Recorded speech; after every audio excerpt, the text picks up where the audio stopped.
आइए सुनते हैं मधु भंडारी जी की लिखी कहानी, एक कहानी यह भी। जन्मी तो मध्य प्रदेश के भानपुरा गांव में थी, लेकिन मेरी यादों का सिलसिला शुरू होता है अजमेर के ब्रह्मपुरी मोहल्ले के उस 2 मंजिला मकान से, जिसकी ऊपरी मंजिल में पिताजी का साम्राज्य था, जहां वो निहायत अव्यवस्थित ढंग से फैली बिखरी पुस्तकों, पत्रिकाओं और अखबारों के बीच या तो कुछ पढ़ते रहते थे या फिर डिक्टेशन देते रहते थे। नीचे हम सब भाई बहनों के साथ रहती थी हमारी बेपढ़ी लिखी व्यक्तित्व ही विहीन माँ। सवेरे से शाम तक हम सब की इच्छाओं और पिताजी की आज्ञाओं का पालन करने के लिए सदैव तत्पर। अजमेर से पहले पिताजी इंदौर में थे, जहां उनकी बड़ी प्रतिष्ठा थी, सम्मान था, नाम था। कांग्रेस के साथ साथ समाज सुधार के कामों से भी जुड़े थे। शिक्षा के वो केवल उपदेश ही नहीं देते थे, बल्कि उन दिनों 8-8, 10-10 विद्यार्थियों को अपने घर में रख कर पढ़ाया है, जिनमें से कई तो बाद में ऊंचे ऊंचे ओहदों पर पहुंचे। ये उनकी खुशहाली के दिन थे, और उन दिनों उनकी दरियादिली के चर्चे भी कम नहीं थे। एक ओर वो बेहद कोमल और संवेदनशील व्यक्ति थे, तो दूसरी ओर बेहद क्रोधी और अहमवादी। पर ये सब तो मैंने केवल सुना, देखा तब तो इन गुणों के भग्नावेशों को ढोते पिता थे। एक बहुत बड़े आर्थिक झटके के कारण वो इंदौर से अजमेर आ गए थे, जहां उन्होंने अपने अकेले के बलबूते और हौसले से अंग्रेजी हिंदी शब्दकोश के अधूरे काम को आगे बढ़ाना शुरू किया, जो अपनी तरह का पहला और अकेला शब्दकोश था। इसने उन्हें यश और प्रतिष्ठा तो बहुत दी, पर अर्थ नहीं, और शायद गिरती आर्थिक स्थिति ने ही उनके व्यक्तित्व के सारे सकारात्मक पहलुओं को निचोड़ना शुरू कर दिया। सिकुड़ती आर्थिक स्थिति के कारण और अधिक विस्फारित उनका अहम उन्हें इस बात तक की अनुमति नहीं देता था कि वो कम से कम अपने बच्चों को तो अपनी आर्थिक विवशताओं का भागीदार बनाए। नवाबी आदतें, अधूरी महत्वाकांक्षाएं, हमेशा शीर्ष पर रहने के बाद हाशिए पर सरकते चले जाने की यातना क्रोध बनकर हमेशा माँ को कपाती थरथराती रहती थी। अपनों के हाथों विश्वासघात की जाने कैसी गहरी चोटें होंगी वो, जिन्होंने आंख मूंद कर सबका विश्वास करने वाले पिता को बाद के दिनों में इतना शक्की बना दिया था कि जब तक हम लोग भी उसकी चपेट में आते ही रहते थे।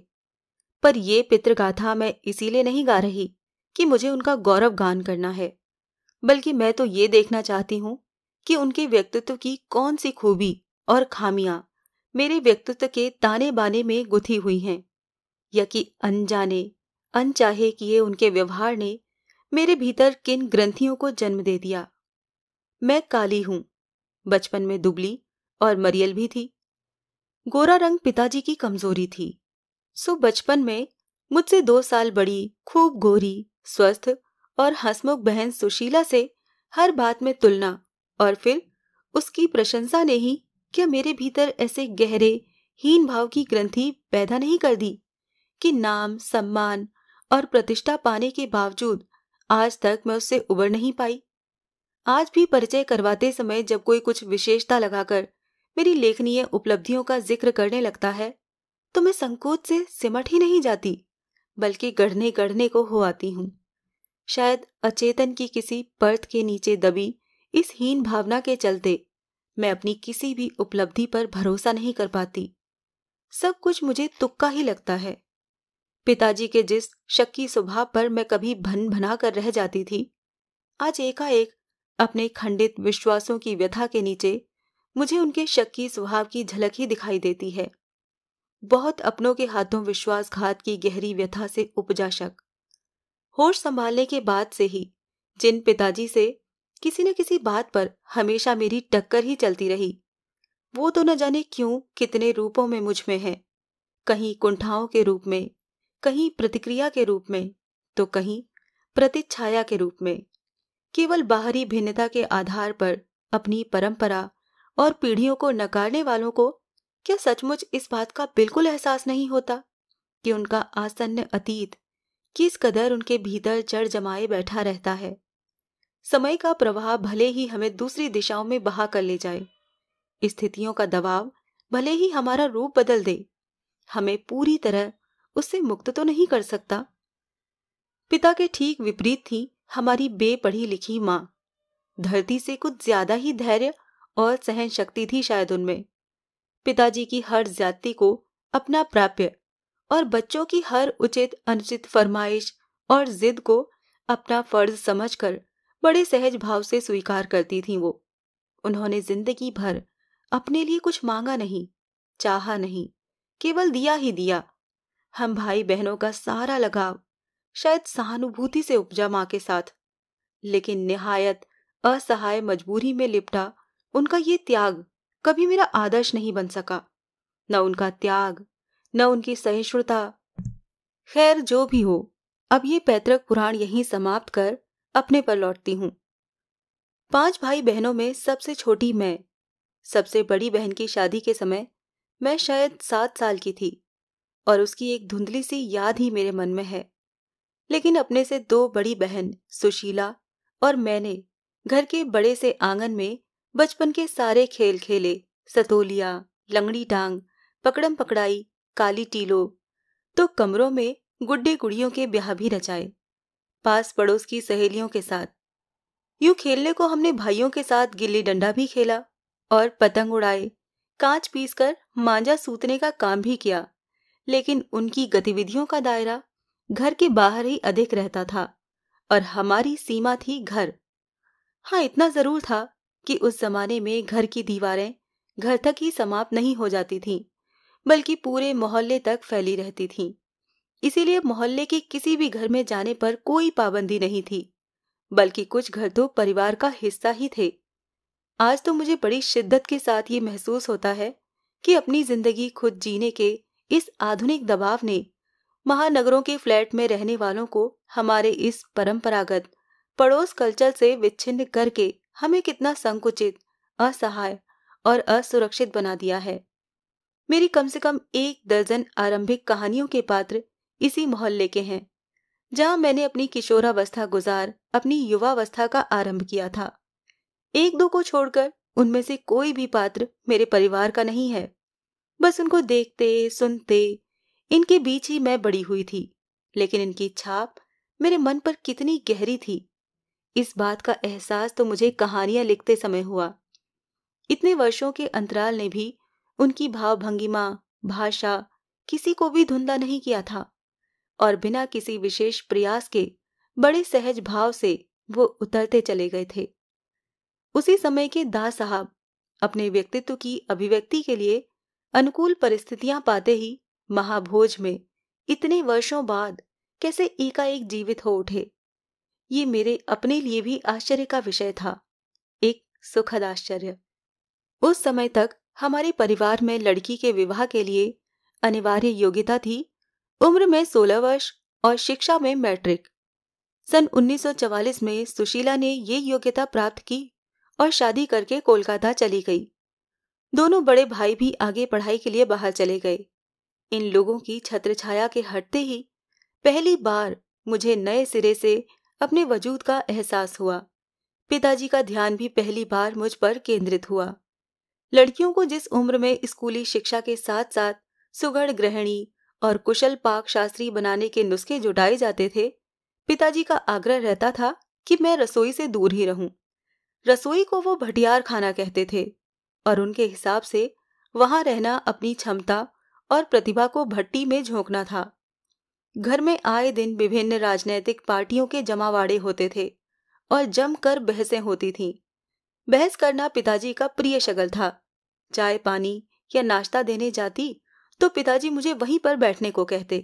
वो चाहते थे कि मैं भी वहीं बैठूं, सुनूं और जानूं कि देश में चारों ओर क्या हो रहा है। देश में हो भी तो कितना कुछ रहा था।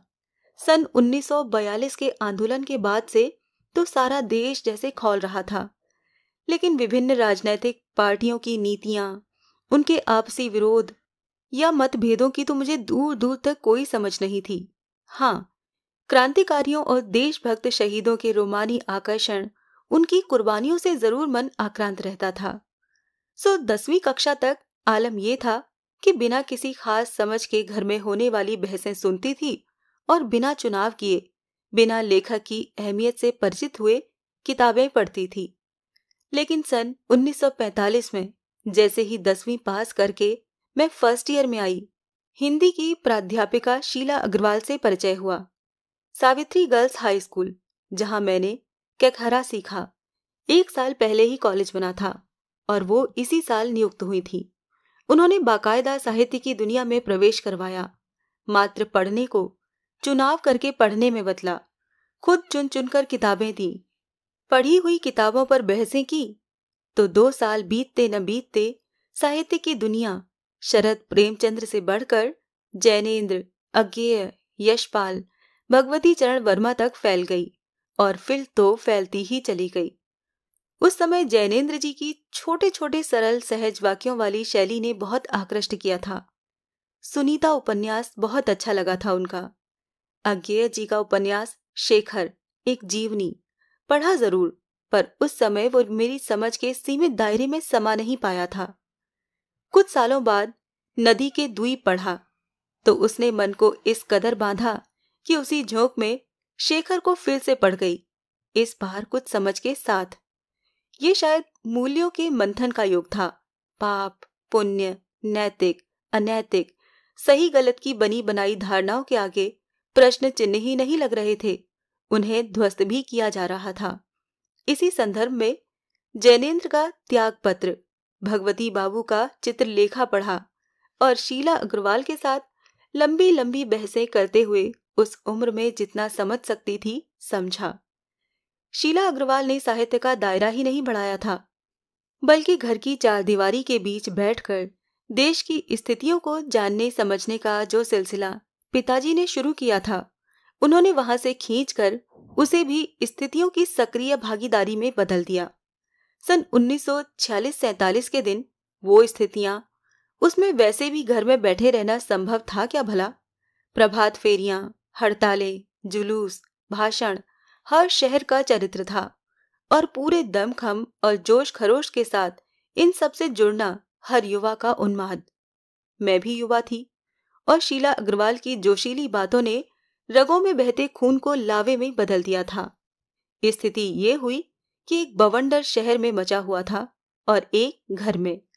पिताजी की आजादी की सीमा यही थी कि उनकी उपस्थिति में घर में आए लोगों के साथ उठूं बैठूं जानूं समझूं, हाथ उठा उठाकर नारे लगाती, हड़तालें करवाती, लड़कों के साथ शहर की सड़कें नापती लड़की को अपनी सारी आधुनिकता के बावजूद बर्दाश्त करना उनके लिए मुश्किल हो रहा था। तो किसी की दी हुई आजादी के दायरे में चलना मेरे लिए, जब रगों में लहू की जगह लावा बहता हो तो सारे निषेध, सारी वर्जनाएं, सारा भय कैसे ध्वस्त हो जाता है, ये तभी जाना। और अपने क्रोध से सबको थरथरा देने वाले पिताजी से टक्कर लेने का जो सिलसिला तब शुरू हुआ था, राजेंद्र से शादी की तब तक वो चलता ही रहा। यश कामना, बल्कि कहूं कि यश लिप्सा, पिताजी की सबसे बड़ी दुर्बलता थी और उनके जीवन की धुरी था ये सिद्धांत कि व्यक्ति को कुछ विशिष्ट बनकर जीना चाहिए, कुछ ऐसे काम करने चाहिए कि समाज में उसका नाम हो, सम्मान हो, प्रतिष्ठा हो, वर्चस्व हो। इसके चलते ही मैं 2-1 बार उनके कोप से बच गई थी। एक बार कॉलेज के प्रिंसिपल का पत्र आया कि पिताजी आकर मिले और बताएं कि मेरी गतिविधियों के कारण मेरे खिलाफ अनुशासनात्मक कार्रवाई क्यों न की जाए। पत्र पढ़ते ही पिताजी आग बबूला। ये लड़की मुझे कहीं मुंह दिखाने लायक नहीं रखेगी, पता नहीं क्या क्या सुनना पड़ेगा वहां जाकर। 4 बच्चे पहले भी बढ़े, किसी ने ये दिन नहीं दिखाया। गुस्से से भन्नाते हुए ही वो गए थे। लौटकर क्या कहर बरपा होगा, इसका अनुमान था। सो मैं पड़ोस की एक मित्र के यहाँ जाकर बैठ गई। माँ को कह दिया कि लौटकर बहुत कुछ गुबार निकल जाए तब बुलाना मुझे। लेकिन जब माँ ने आकर कहा कि वो तो बहुत खुश हैं, चली चल, तो विश्वास नहीं हुआ। गई तो सही, लेकिन डरते डरते। सारे कॉलेज की लड़कियों पर इतना रौब है तेरा? सारा कॉलेज तुम 3 लड़कियों के इशारे पर चल रहा है।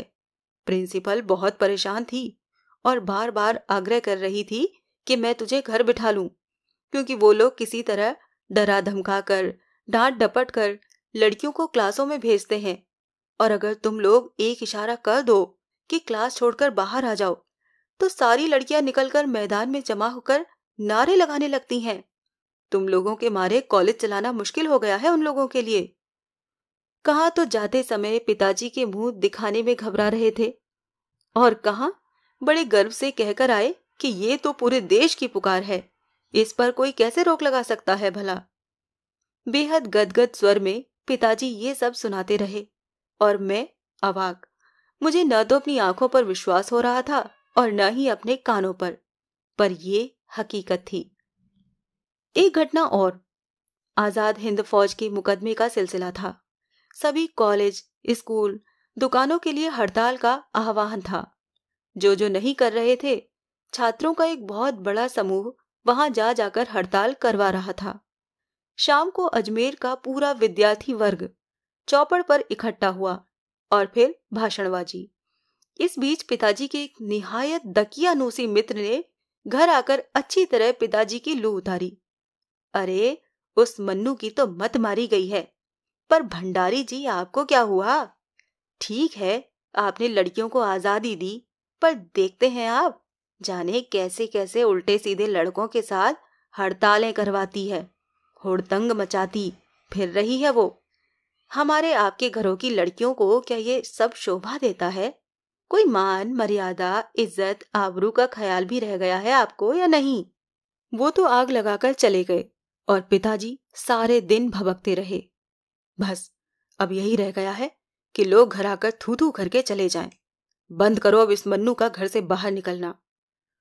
इस सब से बेखबर मैं रात होने पर घर लौटी तो पिताजी के एक बेहद अतरंग और अभिन्न मित्र ही नहीं, अजमेर के सबसे प्रतिष्ठित और सम्मानित डॉक्टर अंबालाल जी बैठे थे। मुझे देखते ही उन्होंने बड़ी गर्मजोशी से स्वागत किया। आओ आओ मन्नू, मैं तो चौपड़ पर तुम्हारा भाषण सुनते ही सीधा भंडारी जी को बधाई देने चला आया। I am really proud of you. क्या तुम घर में घुसे रहते हो भंडारी जी? घर से निकला भी करो। You have missed something. और वो धुआंधार तारीफ करने लगे। वो बोलते जा रहे थे और पिताजी के चेहरे का संतोष धीरे धीरे गर्व में बदलता जा रहा था। भीतर जाने पर माँ ने दोपहर के गुस्से वाली बात बताई तो मैंने राहत की सांस ली। आज पीछे मुड़कर देखती हूँ तो इतना तो समझ में आता ही है, क्या तो उस समय मेरी उम्र थी और क्या मेरा भाषण रहा होगा। ये तो डॉक्टर साहब का स्नेह था जो उनके मुंह से प्रशंसा बनकर बह रहा था। ये भी हो सकता है कि आज से 50 साल पहले अजमेर जैसे शहर में चारों ओर से उमड़ती भीड़ के बीच एक लड़की का बिना किसी संकोच और झिझक के यूं धुआंधार बोलते चले जाना ही इसके मूल में रहा हो। पर पिताजी कितनी तरह के अंतर विरोधों के बीच जीते थे वो। एक ओर विशिष्ट बनने और बनाने की प्रबल लालसा, तो दूसरी ओर अपनी सामाजिक छवि के प्रति भी उतनी ही सजगता। पर क्या ये संभव है? क्या पिताजी को इस बात का बिल्कुल भी एहसास नहीं था कि इन दोनों का तो रास्ता ही टकराहट का है? सन 1947 के मई महीने में शीला अग्रवाल को कॉलेज वालों ने नोटिस थमा दिया, लड़कियों को भड़काने और कॉलेज का अनुशासन बिगाड़ने के आरोप में। इस बात को लेकर हुड़दंग न बचे, इसीलिए जुलाई में 3rd ईयर की क्लासेस बंद करके हम 2-3 छात्राओं का प्रवेश निषिद्ध कर दिया गया। हुड़दंग तो बाहर रहकर भी इतना मचाया कि कॉलेज वालों को अगस्त में आखिर 3rd ईयर खोलना पड़ा। जीत की खुशी, पर सामने खड़ी बहुत बहुत बड़ी चिर प्रतीक्षित खुशी के सामने ये खुशी बिला गई। शताब्दी की सबसे बड़ी उपलब्धि, 15 अगस्त 1947। अभी आपने सुनी मनु भंडारी की आत्मकथा एक कहानी यह भी।